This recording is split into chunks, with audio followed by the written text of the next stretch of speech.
ओम मुनित्रयं नमस्कृत्य उक्तिः परिभाव्य च वैयाकरणसिद्धान्तकौमुदीयं विरच्यते।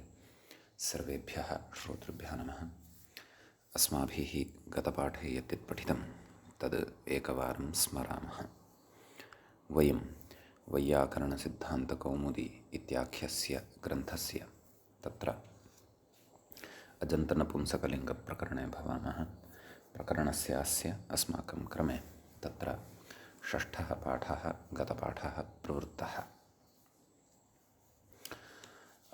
अस्मिन् पाठे सर्वादौ अस्माभिः पठितं यत् अर्थसादौ अपि हृदाद्यादेशाः भवन्ति। तदर्थं ग्रन्थकारेण विविधैः प्रमाणैः पूर्वमपि साधितम् आसीत्। नाम पद्दन्नो मासीति सूत्रपठनवेलायाम् अजन्तपुल्लिङ्गप्रकरणे अत्रापि काश्चन युक्तयः तत्र प्रदर्शिताः एव।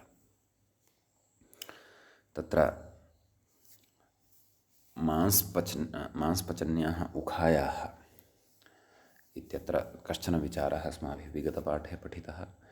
गतपाठे तु तत्र मांसपचन्याः इत्यत्र मांस इति अन्तर्वर्तनीं विभक्तिम् आश्रित्य भसंज्ञा प्राप्ता भवति।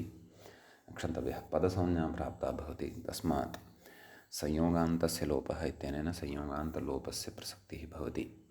सः अयं संयोगान्तलोपः यथा न भवेत् तदर्थम् अयं मांसशब्दः अयस्मयादिगणे अन्तर्भाव्यः। अयस्मयादिगणे अस्य मांस इति शब्दस्य अन्तर्भावः यदि भवति तर्हि तस्य गणे पाठसामर्थ्यादेव भसंज्ञा भवति।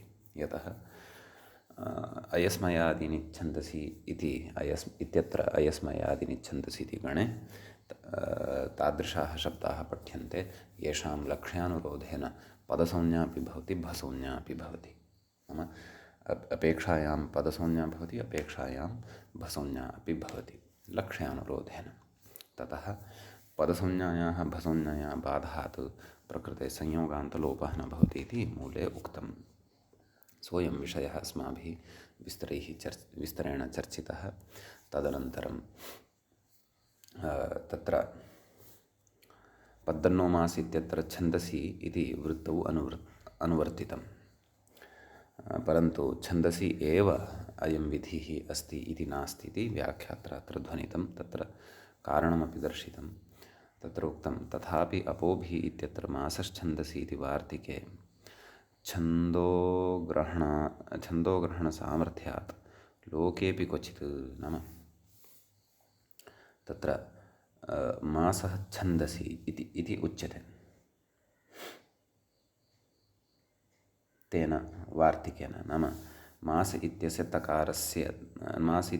सकारस्य तकारः भवति भादिप्रत्यये परतः। तेन माद्भिः शरद्भिः इत्यादीनि रूपाणि छन्दसि अर्थात् वेदे साध्यन्ते। तर्हि वेदे साध्यन्ते इति विशेषेण उक्तं खलु।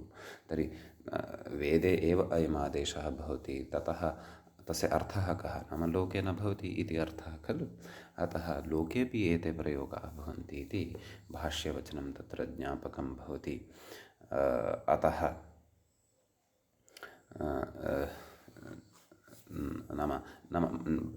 मासश्छन्दसि इति वार्तिकं तत्र ज्ञापकं भवति इति कृत्वा छन्दोग्रहणसामर्थ्यात् लोकेऽपि क्वचित् इति कैयट् उक्तरीत्या प्रयोगम् अनुसृत्य पदादयः प्रयोक्तव्याः इति बोध्यं। नाम शिष्टप्रयोगाः अत्र यदि दृश्यन्ते श्रूयन्ते वा तर्हि एते पदादयः आदेशाः अस्माभिः नूनमेव प्रयोक्तुं शक्याः इति तत्र उक्तं। तदनन्तरम् आकारान्त नपुंसकलिङ्गशब्दानां विषये अस्माभिः विमर्शः आरब्धः। तत्र श्रियं पाति यत्कुलं तत्कुलं शीपं कुलं भवति इति शीपा इत्यवस्थायां तत्र अस्माभिः दृष्टं यत् तत्र यः आकारः तस्य आकारस्य ह्रस्वनुपुंसके प्रातिपदिकस्य इत्यनेन सूत्रेण तत्र अस्माभिः ह्रस्वः कृतः। शीप इत्येव शब्दः तत्र लब्धः भवति, अतः तस्य ज्ञानवतरूपाणि भवन्ति इति तत्र उक्तम्। ह्रस्वोनपुंसके प्रातिपदिकस्य इत्यस्य सूत्रार्थः अपि अस्माभिः दृष्टः। क्लीबे प्रातिपदिकस्य अजन्तस्य ह्रस्वः स्यात् इति, शीपं ज्ञानवत् इति। ततः तत्र अस्य तन्नाम शीप इति शब्दस्य तृतीया विभक्तिं यावत् अस्माभिः रूपाणि दृष्टानि। तत्र शीपं शीपे शीपाणि, शीपं शीपे शीपाणि, श्रीपेण श्रीपाभ्यां श्रीपैः इति। चतुर्थी विभक्तेः एकवचने तत्र श्रीपाय इत्यत्र कश्चन विमर्शः, कश्चन विचारः अस्माभिः क्रियमाणः दृष्टः, यस्य च विषये वयं तत्र किञ्चित् व्याख्यायां पठितवन्तः। तत्र व्याख्यायाः अन्तिमाः पङ्क्तयः इत्थम् आसन्। श्रीपाशब्दस्य ह्रस्वो नपुंसके इति ह्रस्वत्वे ज्ञेर्यादेशे सुपि च इति दीर्घे रूपं नाम श्रीपाय इति सिद्ध्यति।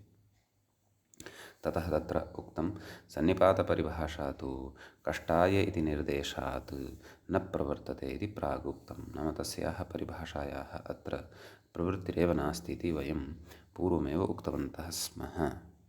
ततः अग्रे तत्र कश्चन पूर्वपक्षः उपस्थापितः। ह्रस्वत्वे कृते अपि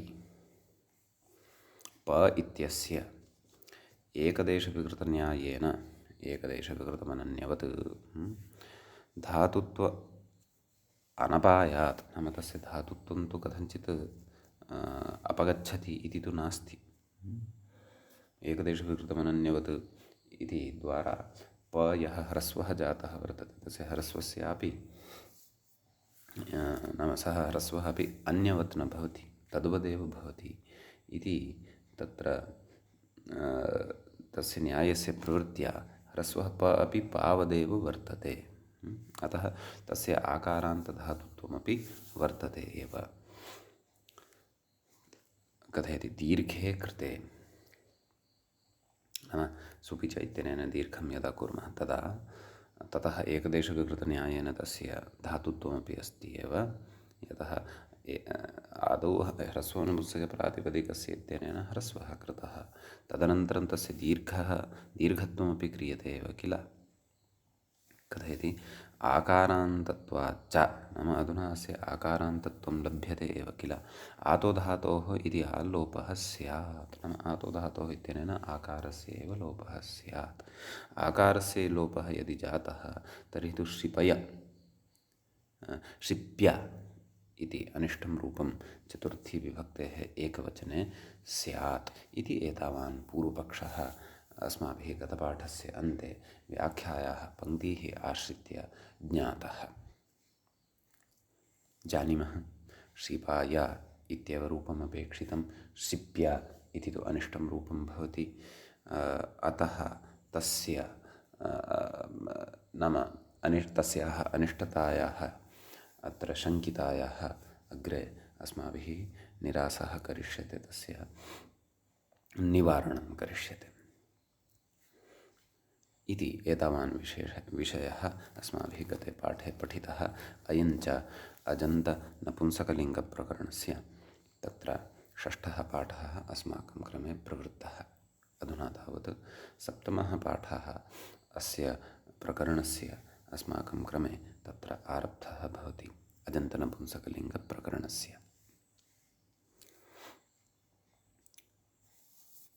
अग्रे तत्र उच्यते व्याख्यात्र यादेशस्य स्वतः यकारादितया स्थानिवत्वेन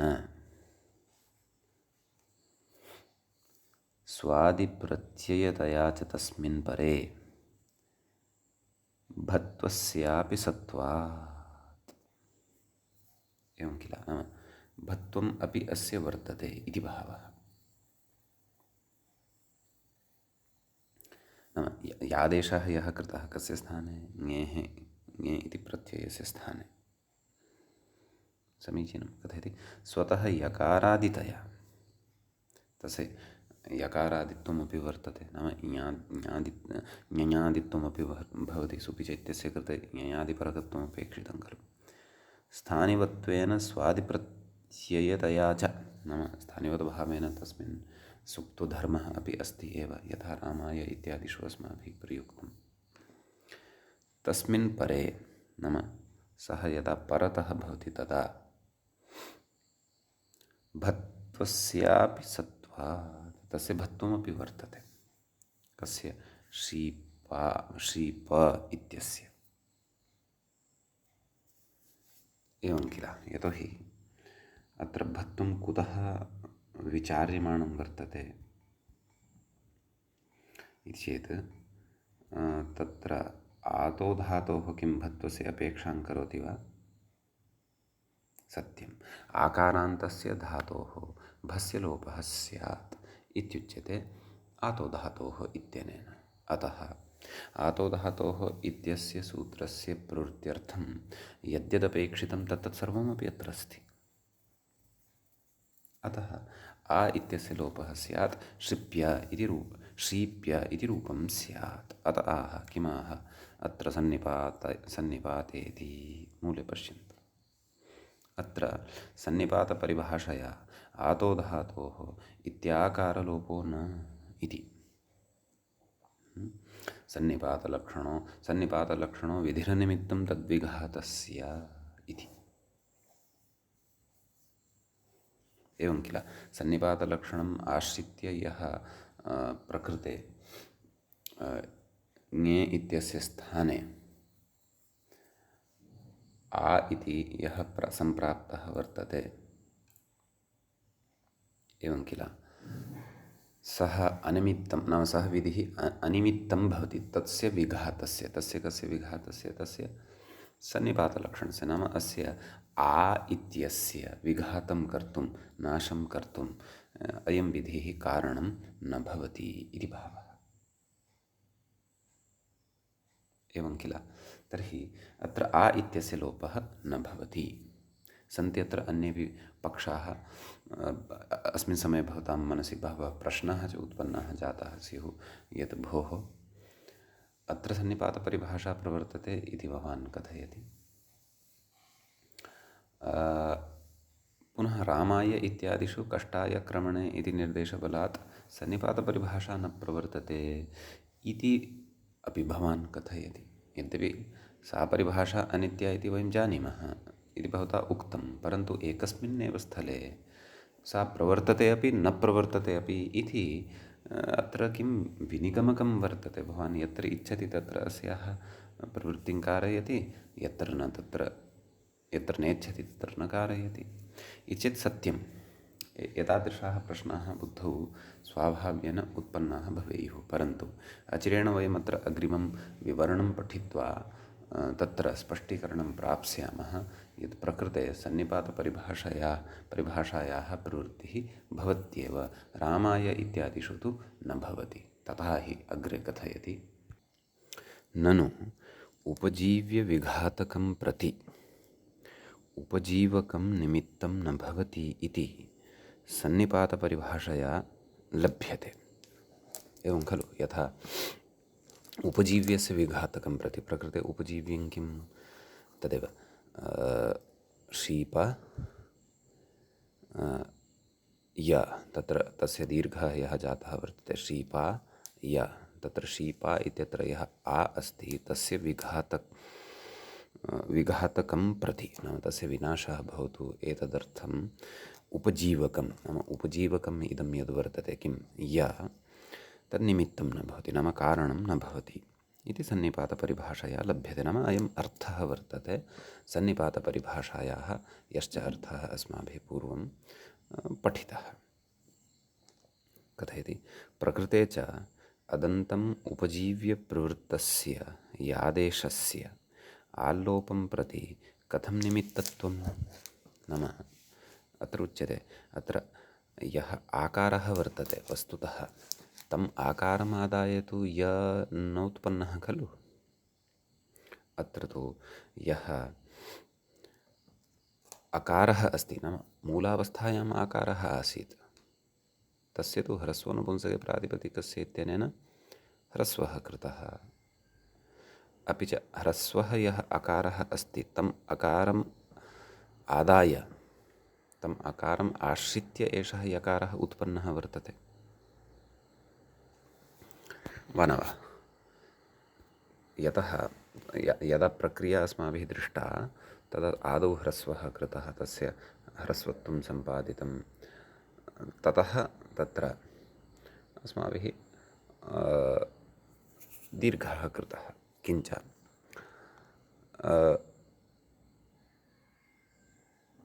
सुपि च इति आकारात् परतः यदा अयं य भवति तदा दीर्घं न करोति। तस्य कृते पदस्य नाम तत्र अङ्गं यद् वर्तते तत् आकारान्तं न अपेक्षितम्, अकारान्तम् अपेक्षितम्। आकारान्तं यदि अङ्गं वर्तते तर्हि तु तस्य दीर्घस्य आकारस्य पुनः दीर्घविधानेन प्रयोजनं किम्, वा न वा? अतः अदन्तम् अङ्गमपेक्षितम्। अतः ज्ञेयस्थाने यः अयं य आगतः वर्तते सः य अदन्तम् अङ्गम् आश्रित्य अत्र आगतः वर्तते, न तु आकारम् आश्रित्य आगतः वर्तते। तदेव अत्र पृच्छति, प्रकृते च अदन्तम् अङ्गम् उपजीव्य प्रवृत्तस्य यादेशस्य आल्लोपं प्रति कथं न निमित्तत्वम् इति पृच्छति। आकारम् आदाय सः उत्पन्नः न भवति, अतः आकारस्य लोपं कर्तुं तु तस्य निमित्तत्वम् अस्ति एव। आकारस्य तु सः लोपं कुर्यादेव। यदा आकारम् आश्रित्य सः नोत्पन्नः, सः तु अकारम् आश्रित्य उत्पन्नः। अतः अकारस्य सः तत्र दीर्घस्य अकारस्य दीर्घं कर्तुं निमित्तीभूतः न भवति अयं यकारः इति उच्यते। परन्तु कष्टायक्रमणे यदि निर्देशबलात् एषा परिभाषा तत्र न प्रवर्तते इत्यपि खलु उच्यते। अतः प्रकृते तु तादृशं ज्ञापकं किमपि नास्ति। यदा अस्य सुपि च इत्यनेन दीर्घः जातः वर्तते, अतः आतो धातोः इत्यनेन तस्य लोपः स्यात् खलु, एवं खलु।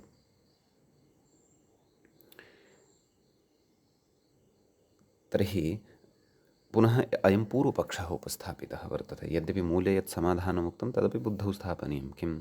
अत्र सन्निपातपरिभाषया आतो धातोः इति आकारलोपः न भवति। परन्तु इदानीं पुनः पूर्वपक्षेण अस्माकम् उपरि प्रश्नः उपस्थापितः वर्तते, यद्भोः अकारम् आदाय एषः य उत्पन्नः वर्तते, किं दीर्घम् आकारम् आदाय दीर्घम् आकारम् आश्रित्य एषः उत्पन्नः वर्तते वा? न खलु। नास्ति। यदि तर्हि तस्य आ इत्यस्य लोपः स्यादेव। अग्रे कथयति, यादेशस्य आकारम् उपजीव्य प्रवृत्तत्वाभावेन, नाम अयं यादेशः आकारम् आश्रित्य न प्रवृत्तः वर्तते, आकारलोपं प्रति, नाम आतो धातोः इत्यनेन आकारलोपः यः क्रियते तम् आकारलोपं प्रति निमित्तत्वे बाधकाभावात्, नाम तस्य आकारलोपं प्रति निमित्तत्वं भवति।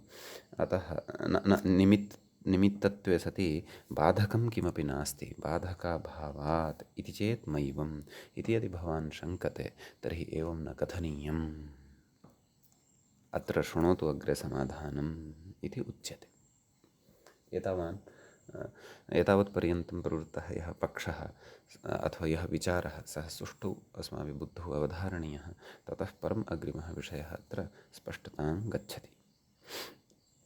कथयति मैवम् अग्रे कथयति, यादेशः तावत् ह्रस्ववर्णम् उपजीव्य प्रवर्तते। यादेशः यः वर्तते सः ह्रस्वम् अदन्तस्य अङ्गस्य अन्ते यः ह्रस्ववर्णः वर्तते तमादाय प्रवर्तते। कथयति, तद्विधौ अतः इति अनुवृत्तेः, नाम सुपि च इत्यत्र अतः इत्यस्य अनुवर्तनं भवति। अतः अतो दीर्घो ञञ इत्यस्मात् अतः इति अनुवर्तते। अतः अदन्तात् अङ्गात् इति अर्थः तत्र लभ्यते। समीचीनम्। अग्रे कथयति ततश्च ह्रस्वत्वम् अवर्णं च समुदितं यादेशस्य उपजीव्यम्। एवं खलु ह्रस्वः यः वर्णः वर्तते सः यादेशस्य उपजीव्यभूतः भवति, न तु दीर्घः आ। कथयति तत्र कष्टायेति निर्देशात् सन्निपातपरिभाषां बाधित्वा कृतेऽपि दीर्घे ह्रस्वांश एव निवृत्तः। एवं खलु नाम कष्टायकर्मणि निर्देशः अस्ति, अतः सन्निपातपरिभाषा तत्र न प्रवर्तते यदि तत्र दीर्घस्य प्रवृत्तिः जाता। दीर्घस्य प्रवृत्तिः यदि जाता तर्हि ह्रस्वांशस्य ह्रस्वत्वांशः यः वर्तते, नाम ह्रस्वः यः आसीत् तस्य तु अधुना निवृत्तिरभूत्। तदेव कथयति ह्रस्वांशः एव निवृत्तः। अग्रे कथयति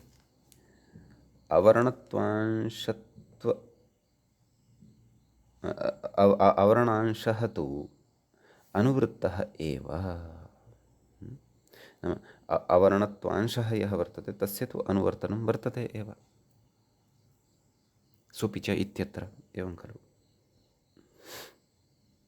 अग्रे कथयति तस्यापि आल्लोपेन निवृत्तौ।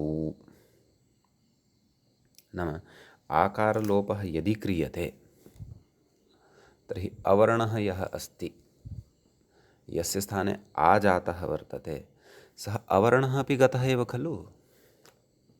अस्तु, यदि भवान् आतो धातोः इत्यस्य लोपं कृत्वा तदनन्तरं यदि एतम् आश्वासनम् अस्माकं कृते ददाति यत् अत्र अकारः तिष्ठति, यस्य स्थाने आ जातः वर्तते, तर्हि अङ्गीकुर्मः, करोतु भवान् आतो धातोः इत्यनेन लोपं। परन्तु सः अकारः अपि गतः, तदेव कथयन् अस्ति। तस्य आल्लोपेन निवृत्तौ उपजीव्यविघातकः नैव, ततः पूर्वं किम् उक्तवान्, एतदेव पुनः पठामि। तस्य आल्लोपेन निवृत्तौ उपजीव्यविघातः स्यादेव इति। नाम उपजीव्य नाम ह्रस्वम् अवर्णम् आदाय यः उत्पन्नः एषः तस्यापि विघातः भविष्यत्येव यदि आलोपं करोति। यतः परम्परया एवम् आगतः वर्तते, अकारस्य स्थाने एषः आगतः वर्तते, तर्हि एषः आ इति लुप्तः, तर्हि अ इत्यपि कुतः स्थितः तत्र, यस्य यमाश्रित्य अयं य उत्पन्नः वर्तते। कथयति विघातः स्यादेविति भवेदेव सन्निपातपरिभाषाविरोधः। अतः सन्निपातपरिभाषाविरोधः भवत्येव खलु। कथयति अतो न भवति आल्लोपः इति कौस्तुभे समाहितम् इको गुणवृद्धि इत्यत्र। अतः कारणात् अत्र आल्लोपः न भवति इति इको गुणवृद्धिः इति सूत्रे भट्टोजिदीक्षितमहोदयेन समाधानं कृतं वर्तते। भवन्तः जानीयुः, वस्तुतः श्रीमान् भट्टोजिदीक्षितोपि तत्र अष्टाध्यायीक्रमप्रिय एव। कौमुदीग्रन्थस्तु तस्य एकः पृथक् प्रक्रियाग्रन्थः, अनुसन्धानात्मकश्च ग्रन्थः। तस्य अतीव प्रसिद्धः ग्रन्थः शब्दकौस्तुभः इति, तृतीयाध्यायान्तं लभ्यते। अग्रेपि आसीत्, परन्तु दौर्भाग्यवशात् तन्न लभ्यते अधुना। अष्टाध्यायीक्रमेण एव सः ग्रन्थः लिखितः वर्तते, शब्दकौस्तुभः इति। तत्र महाभाष्यस्य विचाराः, समग्रस्य सर्वविधाः विचाराः यद्यत् सूत्रमादाय भवितुमर्हन्ति, ते सर्वेपि विचाराः तत्र उपस्थापिताः दृश्यन्ते। अतः तत्र शब्दकौस्तुभग्रन्थे ग्रन्थकारेण तत्र समाहितं वर्तते। समीचीनम्। अग्रे इदानीं पुनः काश्चन युक्तीः अस्मिन्नेव विचारे, अथवा एतद्विचारसम्बद्धाः एव काश्चन युक्तीः तत्र कथयन् अस्ति व्याख्याता। अग्रे अस्माभिः यः विचारः अधुना श्रोष्यते तत्र कथनस्य अभिप्रायः एषः यत् एतावत् सर्वं भवता यदि युद्धम् अत्र दृष्टं, पूर्वपक्षः उत्तरपक्षः सन्निपातपरिभाषाविषये अयं कोलाहलः एव मास्तु भोः। अत्र अतीव सरलः प्रकारः वर्तते, प्रकारान्तरेण एव आतो धातोः इत्यस्य निवृत्तिः भविष्यति। कः प्रकारः तत् कथयति। वस्तुतस्तु आतो धातोः इत्यत्र लक्षणप्रतिपदोक्तपरिभाषया वयम् एतां परिभाषां पूर्वं श्रुतवन्तः स्मः, पठितवन्तः स्मः। लक्षणप्रतिपदोक्तयोः प्रतिपदोक्तस्य एव ग्रहणम् इति कथयति। प्रतिपदोक्तः एव आकारान्तः धातुः गृह्यते। नाम आतो धातुः इत्यनेन यस्य धातोः आकारस्य लोपः कर्तव्यः सः प्रतिपदोक्तः स्यात्, सूत्रैः अनिष्पन्नः स्यात्। सूत्रैः निष्पन्नः लाक्षणिकः तद्भिन्नः प्रतिपदोक्तः। सम्यक्। इह नाम श्रीपाय इत्यत्र तु पाधातोः ह्रस्वत्वे, नाम पाधातोः आदौ ह्रस्वं कुर्मः, पुनः दीर्घे तदनन्तरं तस्य दीर्घं कुर्मः। कथयति पुनः दीर्घे सति अवगम्यमानं पास्वरूपं, नाम यत् स्वरूपं पा इति अत्र अवगम्यते अस्माभिः, एवं खलु। ह्रस्वनुपुंसकप्रातिपदिकस्य इति एकेन लक्षणेन आदौ तस्य ह्रस्वः कृतः, तदनन्तरं सुपि च इति अपरेण लक्षणेन च तस्य तत्र ह्रस्वः अस्माभिः कृतः। कथयति पास्वरूपं लाक्षणिकम् एव, इदं तु लाक्षणिकमेव वर्तते। ततः परिभाषा अत्र प्रवर्तते का, लक्षणप्रतिपदोक्तयोः प्रतिपदोक्तस्य एव ग्रहणम्। आतो धातोः इत्यनेन यदि धातोः आकारस्य लोपः कर्तव्यः तर्हि सः प्रतिपदोक्तस्य एव आकारस्य धातोः लोपः कर्तव्यः। स्वाभाव्येन तत्र यः आकारः वर्तते तस्य लोपः कर्तव्यः। लक्षणैः अर्थात् सूत्रैः निष्पन्नः अत्र आकारः, आदौ तस्य ह्रस्वः विहितः, तदनन्तरं तस्य दीर्घः विहितः। एतादृशस्य आकारस्य अत्र आतो धातोः इत्यत्र ग्रहणमेव न कर्तव्यं, परिभाषा अस्ति खलु। कथयति पास्वरूपं लाक्षणिकम् एव इति न तस्य अत्र ग्रहणम्, अतः कृत्वा एव तस्य अत्र ग्रहणं न भवति इत्यास्तां तावत्। नाम एतावता अलम् अनेन विचारेण। अग्रे कथयति इत्यादन्ताः, तर्हि अन्यानि रूपाणि ज्ञानवदेव भवन्ति इत्यपि उक्तं। चतुर्थी द्विवचने तत्र श्रीपाभ्यां, बहुवचने श्रीपेभ्यः, पञ्चमी श्रीपात्, श्रीपाभ्यां, श्रीपेभ्यः, षष्ठी श्रीपस्य, श्रीपयोः, तत्र श्रीपाणां, सप्तमी श्रीपे, श्रीपयोः, श्रीपेषु इत्येवं रीत्या अत्र रूपाणि अवगन्तव्यानि। इत्थमेव अन्यानि अपि यानि रूपाणि तत्र यदि वयम् आकारान्तनपुंसकलिङ्गानि पश्येम अथवा अन्यान् तादृशांश्चापि शब्दान् पश्येम तर्हि तेषां शब्दानामपि सर्वाणि रूपाणि श्रीपा इति आकारान्तनपुंसकलिङ्गशब्दवदेव अस्माभिः अवगन्तव्यानि। नाम अत्र सैद्धान्तिकः कश्चन विचारः कृतः, वस्तुतः ज्ञानशब्दवदेव आकारान्तस्य नपुंसकलिङ्गशब्दस्यापि रूपाणि नूनमेव भविष्यन्ति, तत्र परिवर्तनमेव न भवति। समीचीनम्। इत्यादन्ताः, एते आकारान्ताः शब्दाः अत्र भवन्ति सम्पन्नाः। अथ इदन्ताः निरूप्यन्ते इति कथयति अग्रे। नाम अजन्तनपुंसकलिङ्गे लिङ्गक्रमे अथवा अजन्तनपुंसकलिङ्गप्रकरणे अत्र इकारान्ताः, ह्रस्वेकारान्ताः शब्दाः अधुना निरूप्यन्ते। कथयति अथ वारिशब्दप्रक्रियां दर्शयितुमाह। वारि इत्यस्य इकारान्तस्य शब्दस्य कथं प्रक्रिया भवति इत्येतद् दर्शयति। किमाह कथयति, तत्र सूत्रं वर्तते अग्रे।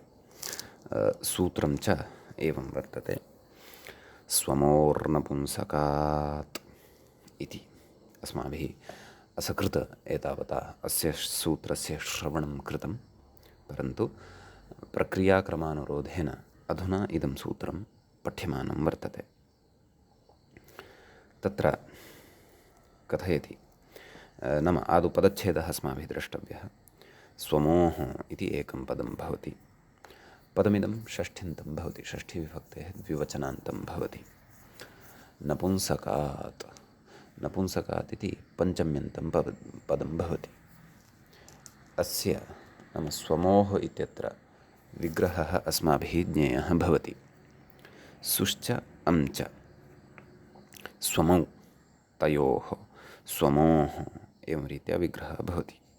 इतरेतरयोगद्वन्द्वः अत्र भवति। नपुंसकात् इति पञ्चम्यन्तम् अस्ति, अत्र नास्ति समासः। समासः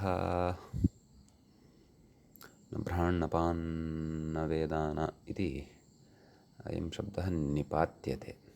नाम नकारस्य स्थाने नकारस्य लोपः अत्र न भवति। अथवा सत्यं तदेव, नाम अग्रे अस्माभिः एकं सूत्रं पठिष्यते समासेषु। न भ्राण्णपान्न वेदाना सत्या न मुचिन्न कुल नख नपुंसक नक्षत्रनक्रनाकेषु प्रकृत्या। नाम अत्र समासः अस्ति, परन्तु यः समासे नै अस्ति, नाम न इति यः श्रूयते नयः नकारस्य लोपः न भवति। न लोपो नयः इत्यनेन नकारस्य लोपः प्राप्तः भवति। यथा अब्राह्मणः इत्यादिषु तद्वत् अपुंसक इति न भवति, नपुंसक इत्येव भवति। तद्विषये वयं विस्तरेण अग्रे ज्ञास्यामः। अस्तु, तर्हि तस्य शब्दस्य नपुंसक इत्यस्य पञ्चम्यन्तम् इदं भवति। समीचीनं। ततः तत्र कथयति व्याख्याता षड्भ्यो लुक् इत्यतः लुगित्यनुवर्तते। तस्मात् लुक् इत्यस्य अनुवर्तनं भवति इत्याह। अतः सूत्रार्थं कथयति किं क्लीबादित्यादिना वयं पश्यन्तः स्मः यत् सप्तमाध्यायस्य प्रथमपादस्य त्रयोविंशम् इदं सूत्रं भवति। एवं किल। अर्थः अतः अत्र भवति क्लीबात् अङ्गात्, नाम अङ्गमपेक्षितं। कीदृशं क्लीबं नाम नपुंसकलिङ्गे तद् अङ्गं भवेत्। अत्र अकारान्तं भवतु, इकारान्तं भवतु, हलन्तं भवतु, तदन्तं भवतु इति किमपि नास्ति। क्लीबात् अङ्गात् परयोः स्वमोः सुप्रत्ययः प्रथमाविभक्तेः एकवचनम्, अं प्रत्ययः तत्र द्वितीयाविभक्तेः एकवचनं च भवति। अनयोः लुक् स्यात्, नाम अनयोः लोपः भवति इति भावः। अग्रे कथयति वारीति। मूले वारि इति शब्दः प्रदत्तः, वारि इति रूपं प्रदत्तं। सम्यक् कथयति सोः अमश्च लुकि रूपं, नाम प्रथमाविभक्तेः एकवचने द्वितीयाविभक्तेः एकवचने अपि इदं रूपं भवति। उभयत्रापि समानमेव तत्र रूपमिदं भवति इति भावः। एवं किल। ततः तत्र अग्रे कञ्चन विशेषम् इतोपि कथयन्नस्ति। न च आदेः परस्य इति अमः अकारस्य एव लुक् स्यात्। एवं खलु। तत्र स्वमोः नपुंसकात् इत्युच्यते खलु। तस्य अस्माभिः अर्थः कः कृतः? क्लीबात् अङ्गात् परयोः। क्लीबात् अङ्गात् इति अर्थः कुतः लब्धः? नपुंसकात् इति पञ्चम्यन्तं यत् पदं वर्तते ततः लब्धः। एवं किल।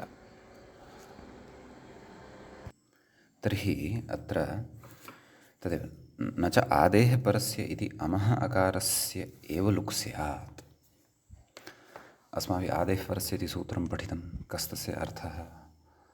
परस्य यद्विहितं तत्तस्य आदेः स्यात् इति खलु अर्थः।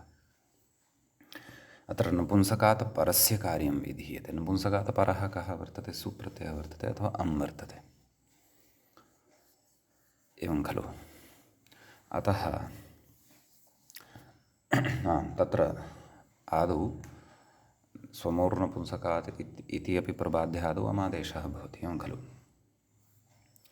तत्र प्रथमाविभक्तेः एकवचने तस्य तत्र अमः एव लुक् भवति इति खलु कथयामः वयं। वस्तुतः सूत्रेण तु साक्षात् सु अपि च अम् इत्यनयोः एव लोपः उक्तः।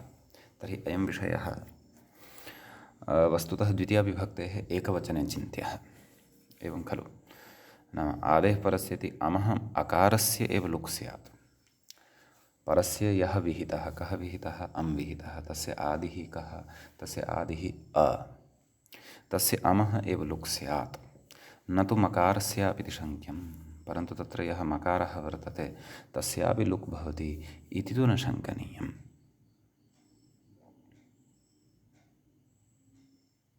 एवं खलु। परन्तु शङ्का अस्ति, यतोहि आदेः परस्य इत्यस्य यानि निमित्तानि अपेक्षितानि तानि सर्वाणि अत्र दृश्यमानानि वर्तन्ते खलु, अतः अ इत्यस्य लोपः स्यात्। परन्तु कथयति प्रत्ययस्य लोपः एव हि लुक् इत्युच्यते, नाम इदं समाधानं वर्तते। पूर्वपक्षिणा तु उक्तम् आदेः परस्य यदि प्रवर्तेत तर्हि अकारस्यैव लोपः स्यात्, मकारस्य न स्यात्, वारिम् इति रूपं स्यात्। परन्तु तथा तु न भवति, वारि वारि इत्येवमेव रूपं भवति। तर्हि तत्र कथयति प्रत्ययस्य लोपः एव हि लुग् इत्युच्यते, नाम प्रत्ययस्य लोपः यः वर्तते सः लोपः एव हि खलु तत्र लुक् इति कथ्यते। एवं खलु। तत्र प्रत्ययस्य लुक्ष्लुल्लुपः इत्युच्यते।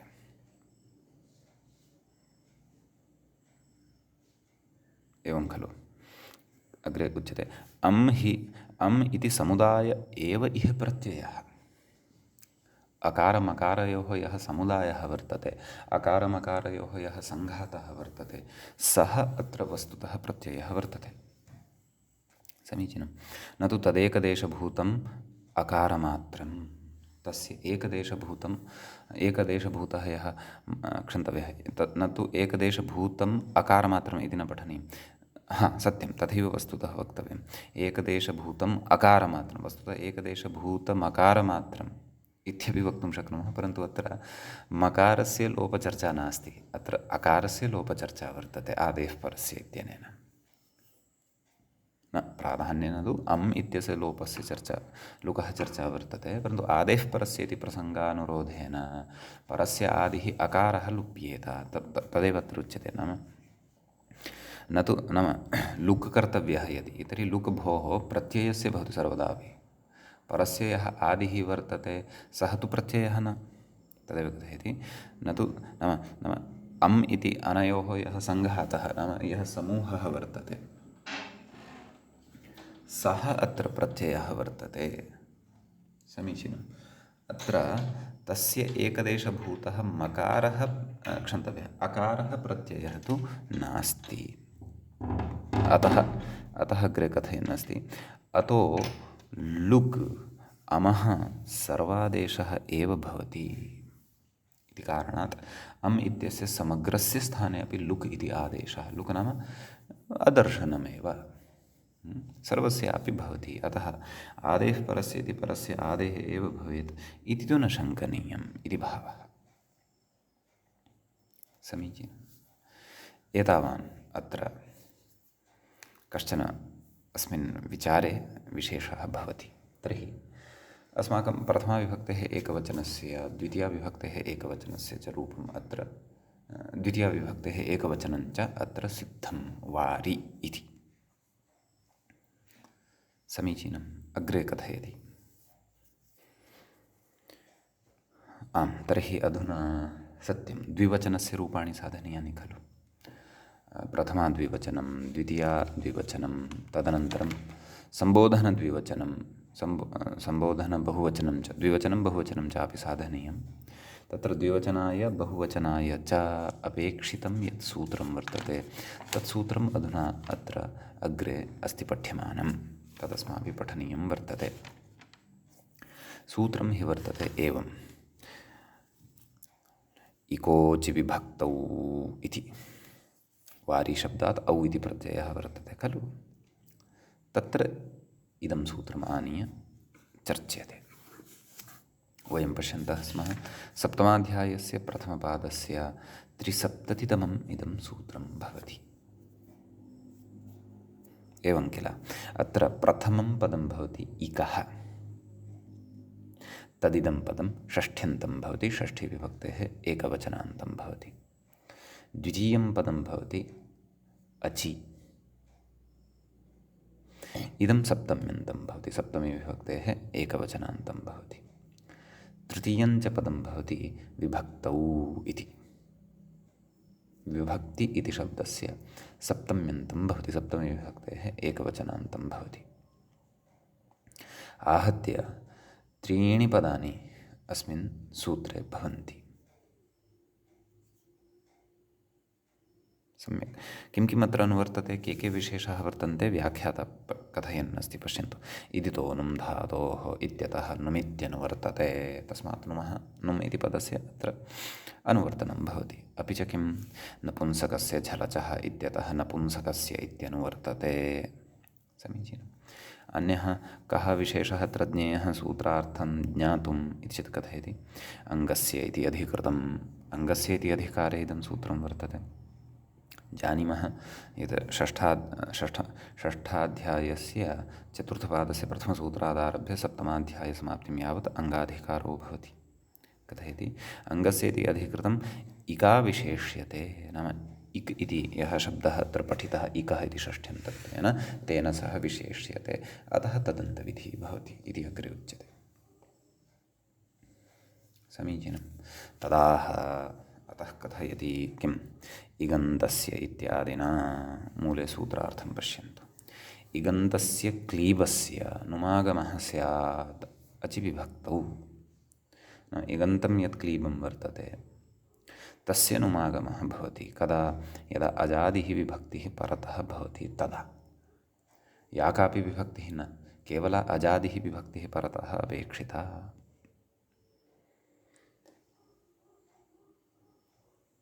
अजादिः इति अर्थः कुतः लभ्यते इति चेत्,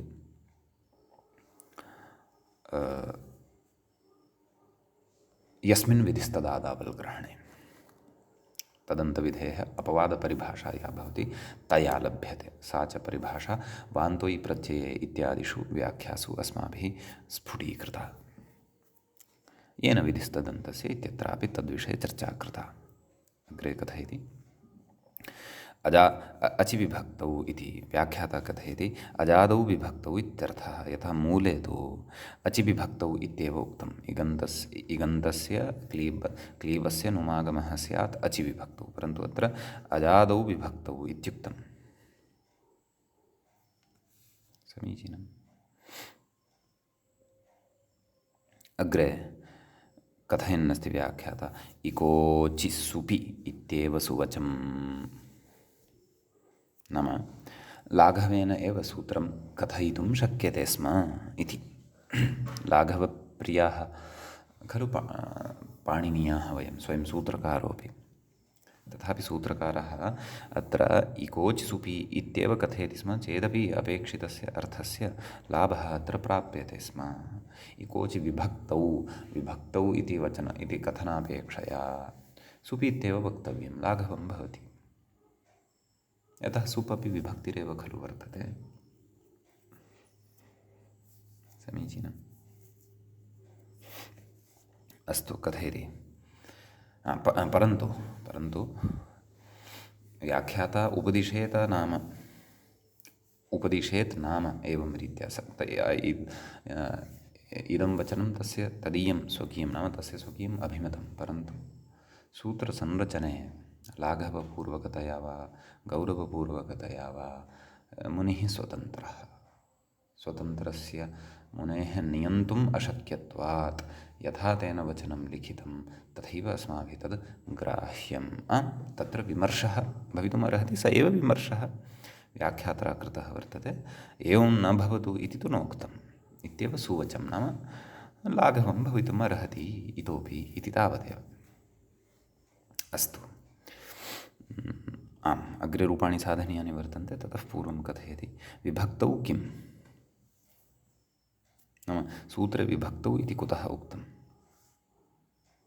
कथयति, मधुमद्यं, नाम मधु इति एकः शब्दः उकारान्तः नपुंसकलिङ्गे अपि भवति, तस्य अर्थः मद्यं।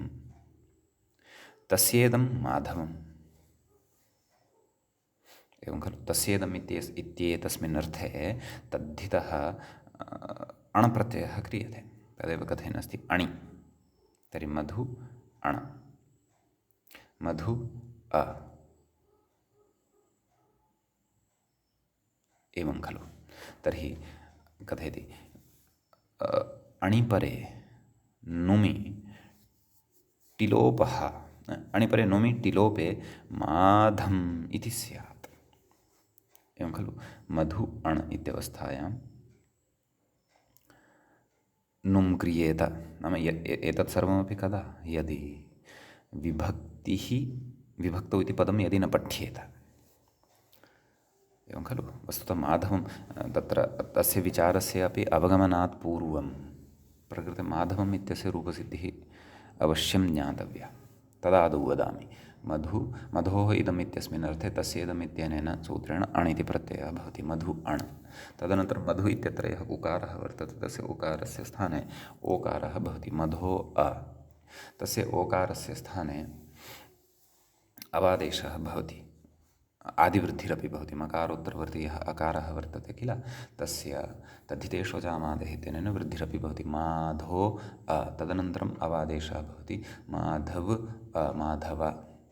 सुप्रत्ययः आगच्छति, तस्य स्थाने अं, पूर्वरूपं च विधाय माधवम् इति रूपं प्राप्नुमः। परन्तु यदि अस्मिन् सूत्रे इकोचि विभक्तौ इत्यत्र विभक्तौ इति न पठ्येत, अथवा इकोचि सुपि इत्येव सुवचं भवतु इति व्याख्यात्रा उक्तं, तत्र सुपि इति वा न पठेत, इति वा न पठ्येत, सूत्रं केवलम् इकोचि इत्येव क्रियेत, तर्हि मधु इति इगन्तमङ्गं वर्तते, उकारः इकि अन्तर्भवति। सम्यक्। ततः परतः तत्र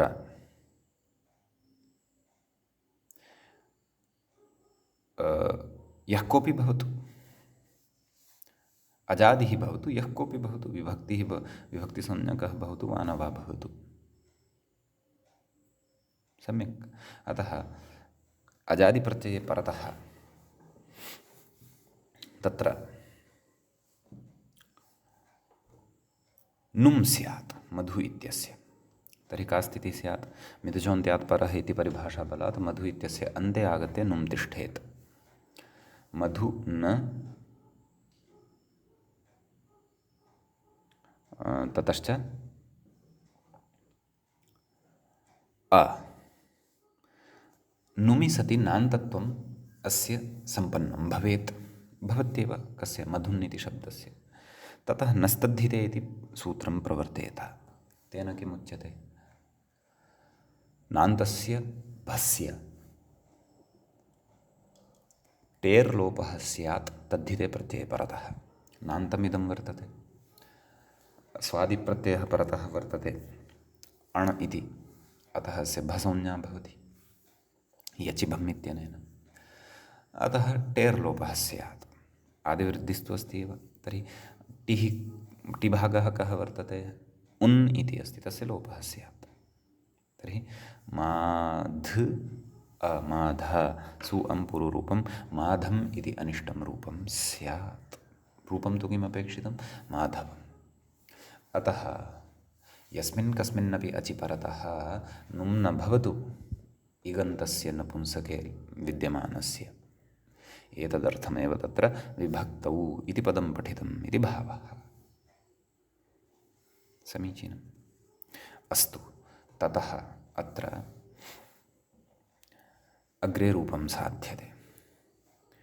वारिणी इति, नाम द्विवचनस्य, प्रथमाविभक्तेः द्विवचनस्य इदं रूपं भवति, द्वितीयायामपि सम्बोधने अपि द्वितीयायामपि। समीचीनं। कथयति, वारि औ इति स्थिते शीभावे, नाम नपुंसकाच्च इत्यनेन औ इत्यस्य स्थाने शी इति आदेशः क्रियते खलु। नुमि, शी इत्यस्य इ अवशिष्यते खलु। नुमि नाम नुं कृतः केन, इकोचि विभक्तौ इत्यनेन। का स्थितिः जाता, वारि न इ, वारिणी इति रूपं जातं। ततः कथयति, अट्कुवाङ् इति णत्वे रूपम्, अट्कुवाङ् व्यवायेपि इत्यनेन सूत्रेण णत्वं भवति। वारिणी इति रूपं सिद्धं भवति। वारिणी द्विवचने वारिणी इति रूपं सिद्धं भवति। समीचीनं। बहुवचनस्य रूपं कथयति, व्याख्याता इङ्गितं करोति, मूले अपि उक्तं वारीणि इति।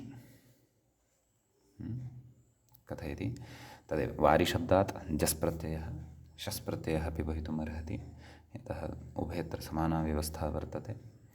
कथयति चषसोः शिभावे, नाम जस् अपि च शस् इत्यनयोः स्थाने शि इति आदेशः भवति, चषसोः शिः इत्यनेन एव। समीचीनं। ततः तत्र वारि इ इति स्थितिः भवति उभयत्रापि, अर्थात् प्रथमा बहुवचने अपि द्वितीया बहुवचने अपि। कथयति नुमि, नाम नुम् तत्र भवति। ततः वारि न इ, वारिन् इ इति स्थितिः जायते। ततः कथयति अग्रे सर्वनामस्थाने च सम्बुद्धौ इति दीर्घे इति। शि इत्यस्य सर्वनामस्थानसंज्ञा भवति खलु, केन? शि सर्वनामस्थानम्, अतः उपधादीर्घः भविष्यति, सखा इत्यादिषु यथा कृतः दीर्घः तद्वत् अत्रापि सर्वनामस्थाने च सम्बुद्धौ इत्यनेन दीर्घे वारीनि णत्वे रूपम्, णत्वं भवति, अतः वारीणि इति रूपं सिद्धं भवति। णत्वं च अट्कुप्वाङ्नो व्यवायेपि इत्यनेन एव। समीचीनं। तर्हि प्रथम वारि वारिणी वारीणि, समीचीनं। द्वितीयापि एवमेव वारि वारिणी वारीणि, परन्तु सम्बोधनम् एकम् अस्ति द्वितीयातः पूर्वं यत् साधनीयम्। एकवचने तत्र कश्चन विशेषः वर्तते, द्विवचनं बहुवचनं तु तत्रापि समानमेव वर्तते, सम्बोधने अपि समानमेव वर्तते, परन्तु सम्बोधने एकवचने रूपद्वयं भवति। हे वारे हे वारि, द्विवचने हे वारिणी हे वारिणि हे वारीणि इति द्विवचने बहुवचने च नास्ति व्यत्यासः। एकवचने विकल्पेन रूपद्वयम् अत्र नपुंसकलिङ्गे, तत्रापि इकारान्तनपुंसकलिङ्गस्य लभ्यमानं यद्वर्तते तद्विषये इदानीम् अत्र ज्ञेयं वर्तते।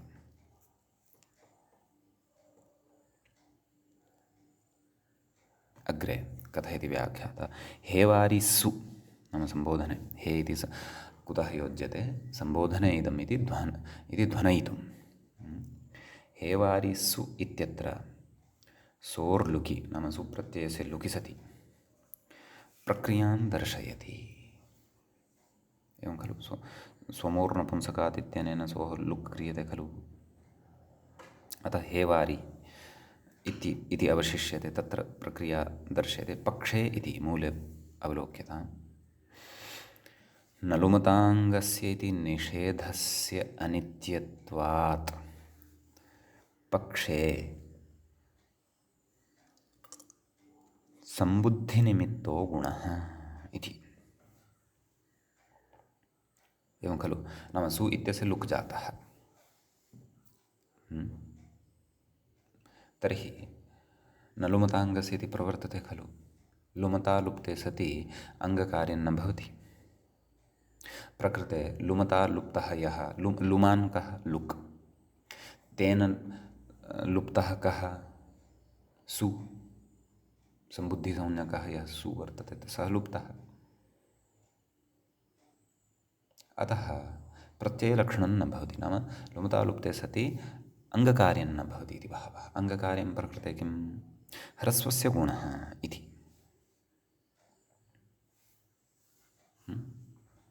परन्तु नलुमताङ्गस्य इति प्रत्ययलक्षणनिषेधः अथवा प्रत्ययलोपे प्रत्ययलक्षणे सति अङ्गकार्यं न भवति इति निषेधः अनित्यः। क्वचित् प्रवर्तते क्वचित् न प्रवर्तते, लक्ष्यानुरोधेन प्रवर्तते अथवा ज्ञापकविशेषानुरोधेन प्रवर्तते। ज्ञापकविशेषानुरोधेन वा तस्य प्रवृत्तिः न भवति, नाम लक्ष्यानुसारिणी प्रवृत्तिः अस्य भवति इति भावः। अस्य अनित्यत्वं किञ्चित् पूर्वं श्रुतं, विस्तरेण अत्र ज्ञापकपूर्वकं, नाम कथम् अनित्यत्वं भवति तद् अत्र अधुना अस्माभिः पठिष्यते। एवं किल। अतः कथयति आम् व्याख्यातारं पश्यन्तु। ह्रस्वस्य गुणः इति सम्बुद्धिनिमित्तको गुणः, सम्बुद्धिनिमित्तको गुणः कदाचित् भवति इत्यर्थः। कदाचित् सम्बुद्धिनिमित्तकः गुणः अत्र भवत्येव।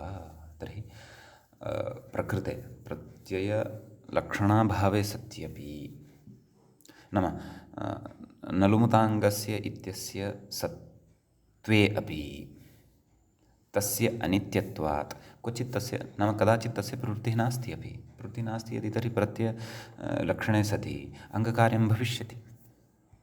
अङ्गकार्यं च यदि स्यात् तर्हि तत्र गुणोऽपि निर्बाधः। ह्रस्वस्य गुणः इत्यनेन गुणः भवति हे हरे इति यथा साधितं तद्वत् हे वारे इत्यपि रूपं भवति।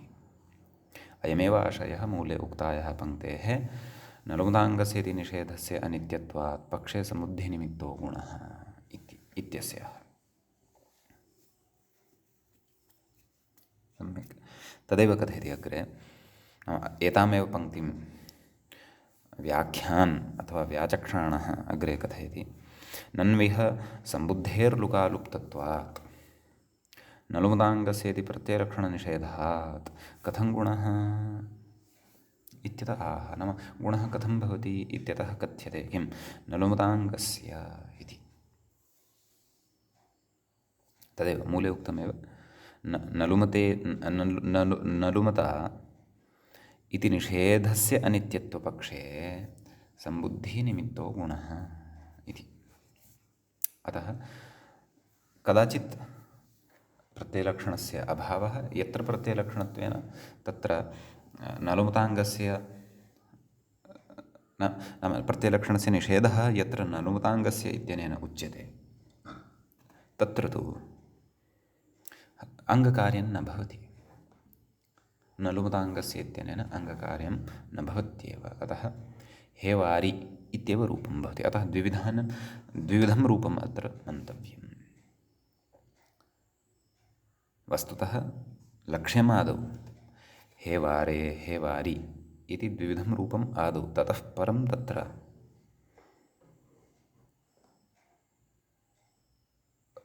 तन्नाम